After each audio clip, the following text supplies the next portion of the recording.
नमस्कार, मी अतुल पाटील, जनकल्याण फाउंडेशन राज्य सदस्य।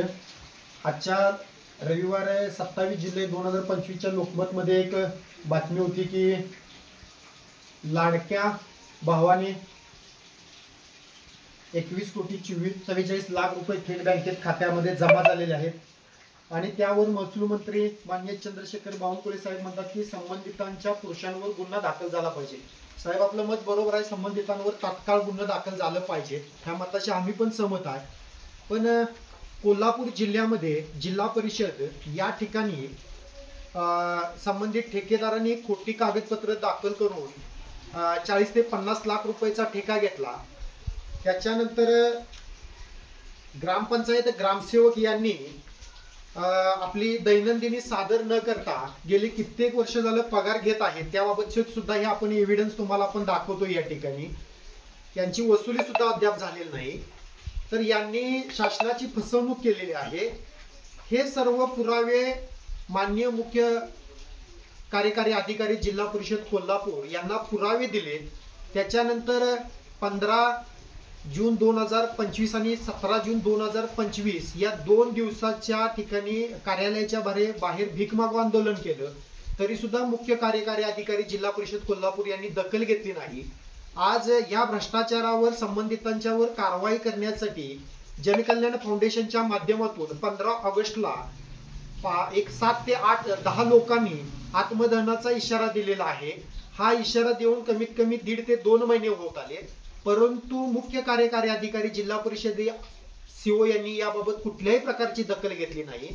जर एखाद्या सामान्य माणसाने जर 1500 रुपयाचा लाभ जर घेतला तर तुम्ही त्याच्यावर फौजदारी गुन्हा दाखल करा म्हणता, पण या जिल्हा परिषद अंतर्गत येणाऱ्या आधिपत्याखाली येत असलेल्या कार्यालयामध्ये लाखो रुपयाचा भ्रष्टाचार ज्या अधिकाऱ्यांनी कर्मचाऱ्यांनी केला, ज्या ठेकेदारांनी केला, ते मात्र आज राजरोसपणे निवांतवाणी फिरत आहेत।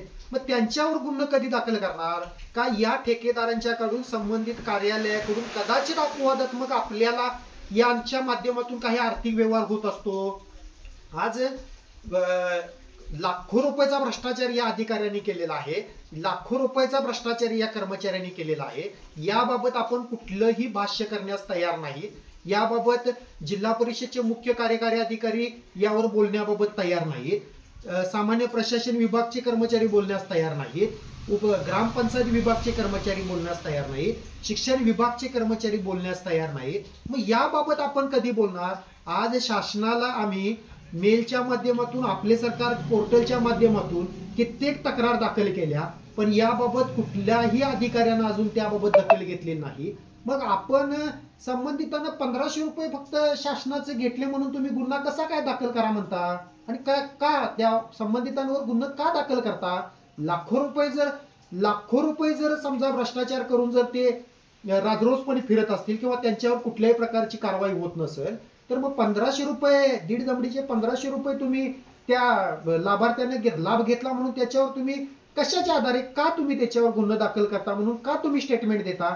जर तुम्हाला हे स्टेटमेंट जर द्यायचंच असेल, तर तुम्हाला जर हे करायचंच असेल, तर तुमच्या आमच्या कोल्हापूर जिल्ह्यामध्ये जो लाखो रुपयाचा भ्रष्टाचार केलेला आहे त्यांच्यावर तुम्ही फौजदारी गुन्हा दाखल कधी करायला लावणार? याबाबत जिल्ह्याचे पालकमंत्री तसेच जिल्ह्याचे खासदार तसेच सर्व जिल्ह्याचे आमदार याबाबत काही दखल घेणार का? संबंधितांवर गुन्हा दाखल करायला लावणार का?